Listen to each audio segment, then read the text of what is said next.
game virtual coaches news conference. We will begin today's news conference with opening remarks from both coaches, and then we will take questions.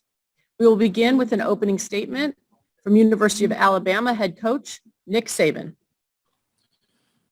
Well, first of all, we're very honored to be here, very proud of what our team has been able to accomplish this year, and would like to thank the College Football Playoff Committee and all the folks that worked so hard to make this happen for giving us an opportunity to do it.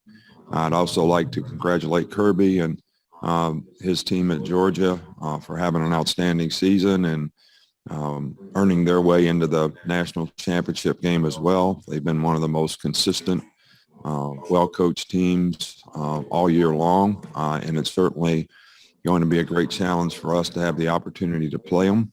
Our players have done a pretty good job of trying to stay focused on what they need to stay focused on, but I think that's really one of the keys in these kind of games is, can you stay focused on what you need to do to try to execute and play well against a very, very good team. So that'll be the challenge for us as well.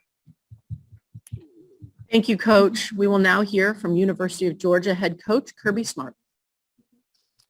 I'd like to thank the host city of Indianapolis. I think since our arrival, they've been tremendous. I know the people staying with us over in the Westin Hotel have been incredible. Done a great job of accommodating and making sure the players, have something to do when there's a little downtime, and they've just done a wonderful job. What a great venue. I also like to thank and tell our team and our staff and our entire university what a tremendous job they've done supporting our players, and our players have done a tremendous job buying in. It makes for a long season when you play the extra championship game, semifinal game, and everybody's got to buy into that, and everybody's got to understand the importance of you got to play your best at the end. What we've been climbing, trying to do. Also like to congratulate Coach Saban and their team. They've done a tremendous job. We've gotten to see them once already and know how good they are. They really do not have weaknesses across the board. They're playing really, really good football right now, and should be a tremendous challenge for our team tomorrow night. Coach, thank you. We will now transition to the Q&A portion of today's news conference. If you have a question, please use the raise hand function, and we will get to as many as possible. Once you are called on, we will unmute your line in order for you to ask your question. We'll pause for 1 minute. Let us begin with Ralph Russo. Good morning, gentlemen. This is for Kirby. When you came to Georgia, did you have in your mind in any way, I have seen what they have built at Alabama, and I believe we can build something equal to it here at Georgia? My biggest goal was being successful when I came to Georgia. When you take on your first head coaching job, I was very, very fortunate to work under some, really good head coaches of the likes of Coach Saban, Coach Bowden, Coach Ricks, my father, and a lot of those people impacted me. But as far as the way we organize and run the program, most of that came from my time spent with Coach Saban. There was a year at LSU, there's a year at the Dolphins. You take a lot of things from the places that you come from in your history. That certainly helped shape me as a coach. The goal was to have a successful program. And the state of Georgia and the high school coaches and the support that you get in the state of Georgia for football makes it a very fertile area. And you're always going to have a good recruiting base. And we've been able to have that. And if you recruit well, have good coaches, do good development, good strength program, you're going to have a chance at success. And that was certainly the goal from the outset. We'll take our next question from Dennis Dodd. Hey, for both coaches, excuse this question, but just, it's only chance to ask this going in, but I just wondered what both coaches thought of the transfer portal, the future of it, and how it's being used. Coach Saban, let's start with you. Well, to be honest with you, I'm not very focused on the transfer portal right now, but I think the number of players that are in the transfer portal, I think everybody could make their own assessment of whether they think this is a good thing or a bad thing. I personally think that having resiliency, learning how to overcome adversity, doing the kind of things you need to create value for yourself and your future is sometimes difficult, sometimes hard, sometimes doesn't work exactly like you want it to work. But I do think there's benefits to people having to try to work through that. And, so I think now we have sort of I don't know if you want to call it a fad or whatever, but anybody that's a little discontented with the program that they're in, just, get into transfer portal and see what my opportunities would be someplace else. And I don't know that was the intention originally. And I hope it doesn't continue to be that way, but we're going to continue to try to create value for our players, personally, academically, and athletically, so they have a better chance to be more successful in life. And hopefully our players can buy into that, so they won't want to go someplace else. But a lot of this is based on playing time. And when you have 85 guys on scholarship, everybody can't start. Coach Smart. Yeah, much the same. I think it's a hard time to be thinking about it when you're getting ready to play for a national championship. Is certainly the furthest thing from your mind, but it does make you think hard about the kind of kids you recruit and what their beliefs are and what their goals are, how they get there. I think a lot of what you look at when you recruit now is what is the history of the student athlete, and you're trying to put a likelihood of things get tough, because they will get tough. They will get tough in college athletics. Your time demands, practice demands, competitive demands will get tough. How will they respond? And we try to spend a lot of time looking at that, because some of the portal is out of our control in terms of the decisions that players make. We try to be fair and honest with our players, and if they're not ready to play, then we communicate that to them. But each and every player is different, and each situation's different. And it's certainly tough to navigate during this day and age of an early signing period on top of that. Take our next question from Bill Bender.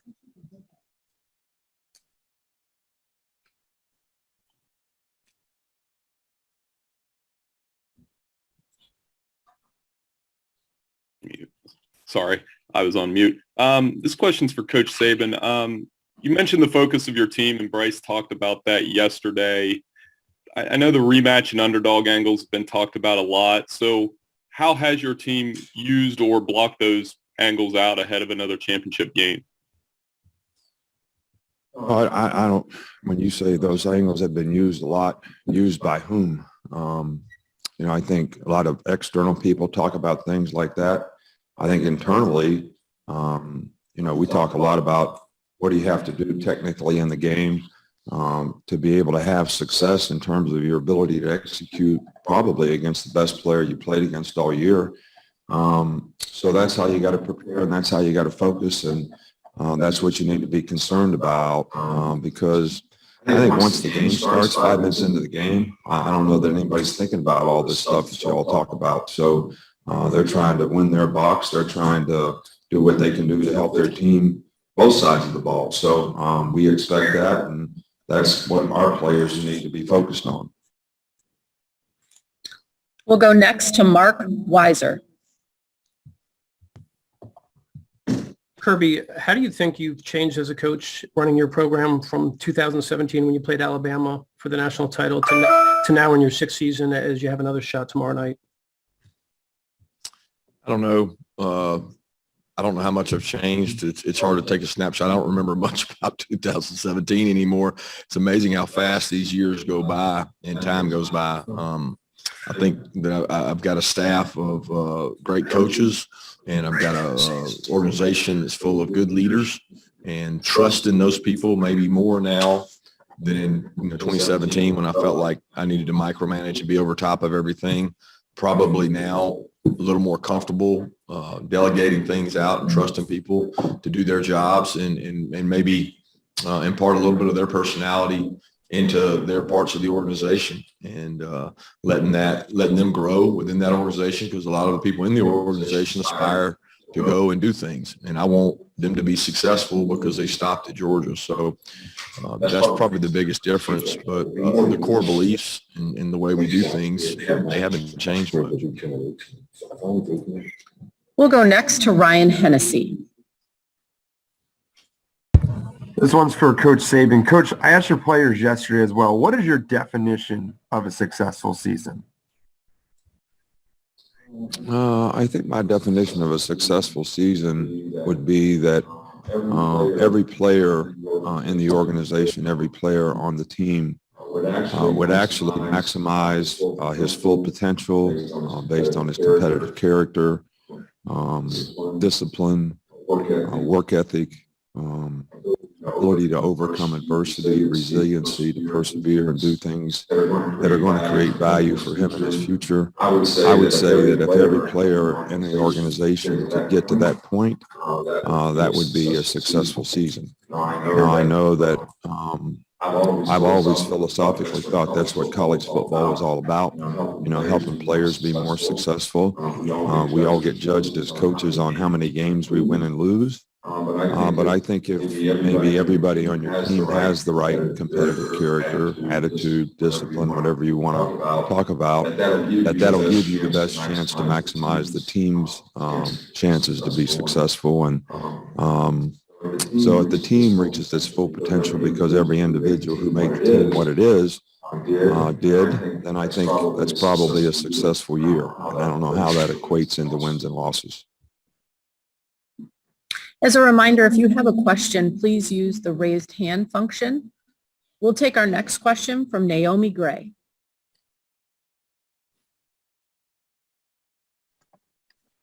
Good morning, coaches. This question is for both of you. Given the history between you guys, although you'll be on opposite sides of the field come Monday, how special is it to be sharing this moment again with one another? Well, I'll go first. It's a great honor to be across from Coach Saban and the tremendous job he's done, but it's probably nothing unusual for him to be in this game because he's been in this game an awful lot. And I know he doesn't take that for granted because I know the work and effort he puts into it to get his team here. I've been able to see that. I've been a part of that. I also know the work and effort we've put in to get to this point. It is no easy job to get to this point in the season through the SEC gauntlet, through the championship game, through the semifinals. It's a tough, rigorous season. So to be in this position is certainly an honor. To be across from Coach, it's a tremendous honor for our team and our organization. But like we've always said, it's not about he and I. It's about the players and their opportunities to go out and be successful and make a lasting memory. Coach Saban? Well, from my standpoint, I think University of Georgia, Kirby's program is probably one of the elite programs, in the country. He's done an outstanding job there of making that program what it is. And obviously, the players and people that are in the organization have made that program what it is. And we certainly feel like this is, the best team in the country that we have an opportunity to play. Most consistent team all season long in terms of how they played. And it's a tremendous challenge for us and really kind of an honor to have the opportunity to play against what we feel is one of the most elite programs in the country. And, probably just looking at the future, probably will be for some time in the future as well. We'll take our next question from Anthony Dasher. Coach Mark, what's the biggest area of growth that maybe, we don't see that you feel your team has made the most improvement in? Yeah, I don't know. I've certainly been really proud of the way our team has responded, especially early in the season, to success. As a coach, you're always worried about that. And I was really worried about the consistency and performance because that's usually what gets us, at least in the past. We've had a game that we didn't play real well. We played really well throughout the year, played consistent. We didn't have a lot of letdowns. And we played the best team we played this year in the SEC championship. And it was a great matchup that they won most of those matchups. You look across the board. So we've been trying to improve in areas since that game so that we can be at our best when our best is needed.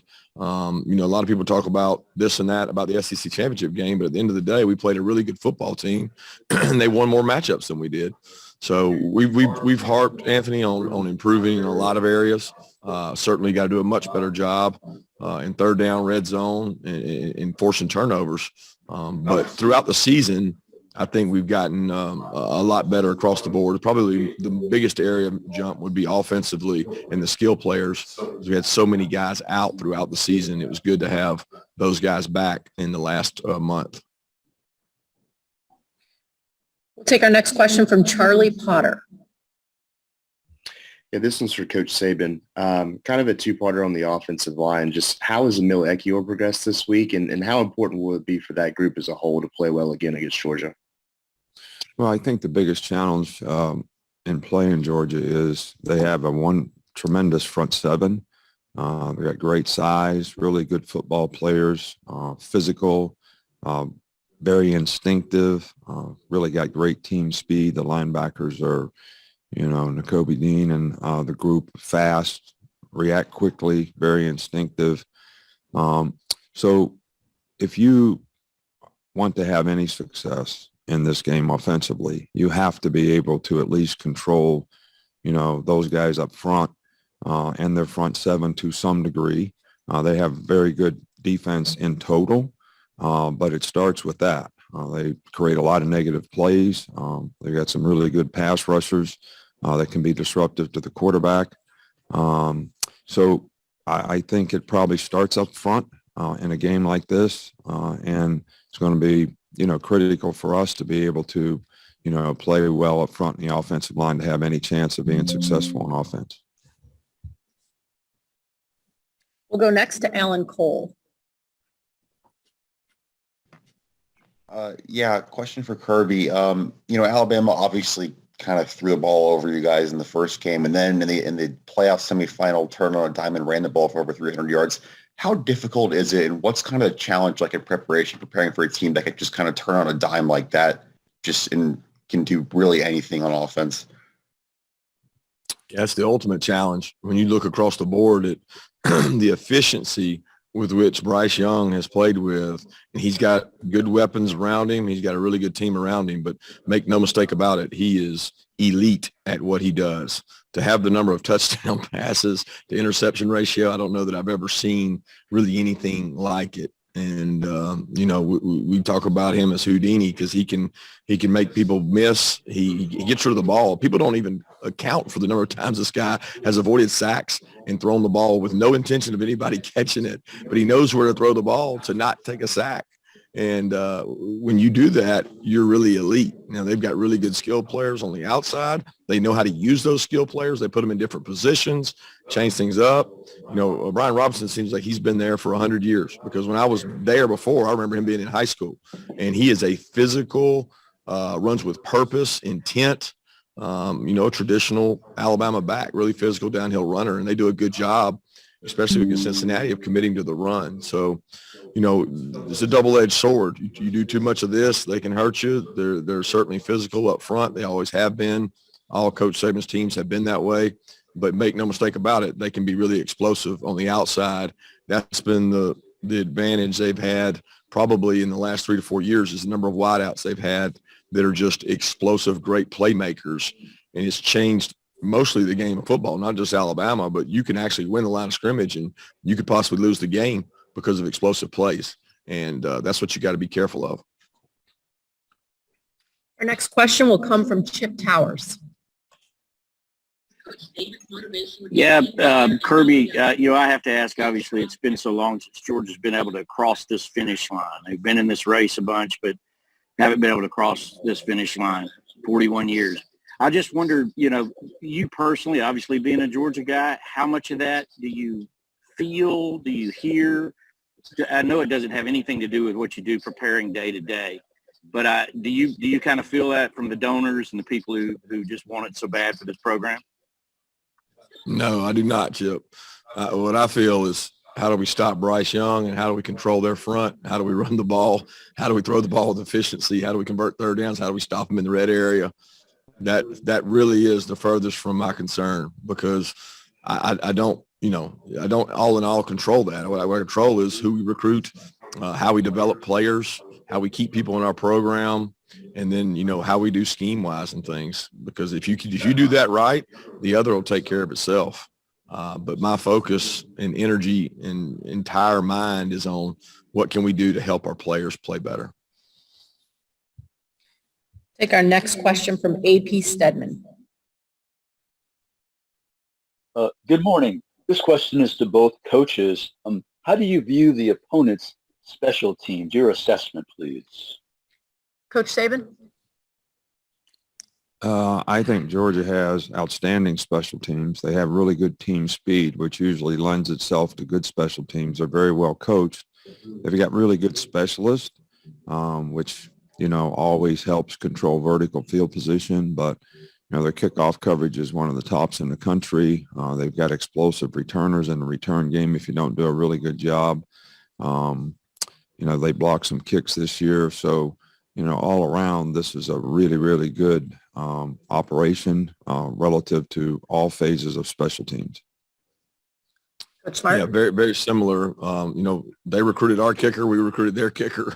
They're both really good kickers when it comes to that. And I should say punter and Camarda, and we recruited their kids. So there's a lot of talent out there when you talked about the specialist. And I know the way Coach runs his program, when we run our special teams, when you look across the board and you turn it on and you see starters, you see Zamir White on punt block, and you see Jameson Williams on punt coverage, the commitment level that there is to putting your best players out there. And, their kickoff return unit has been one of the most elite in the country, and do a tremendous job. And, that's the hidden yardage. When you go back and look over time, where can you make a play in special teams becomes really important.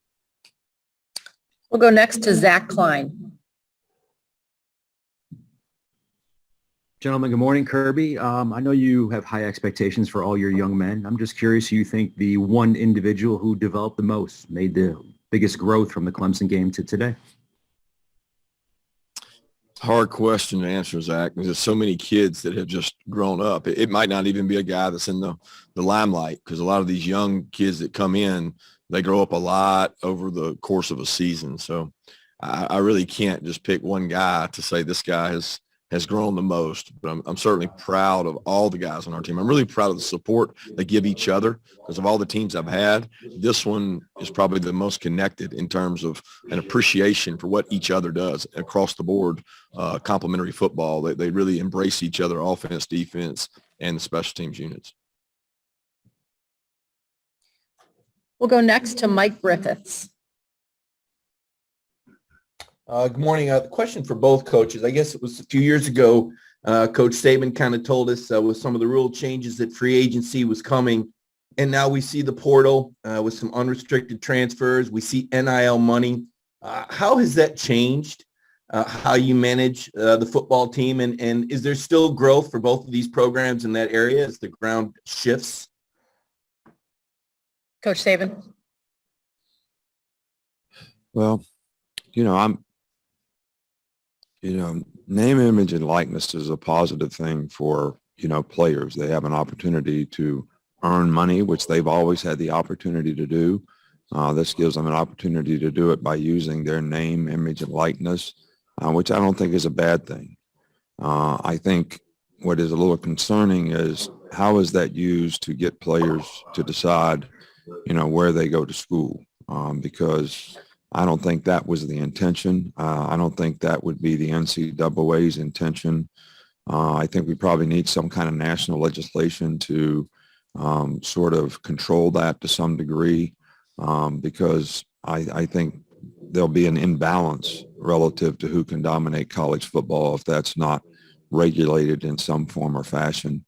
And, the more we get to, players making money and players actually having the opportunity to make money, which I'm not opposed to, maybe there's some circumstance where there has to be some kind of an agreement between both the school and the player as to what their commitment is to what they choose to do, because that is something, making commitments and fulfilling them, that is probably important to having a chance to be successful. Coach Smart? Yeah, a lot of similarities.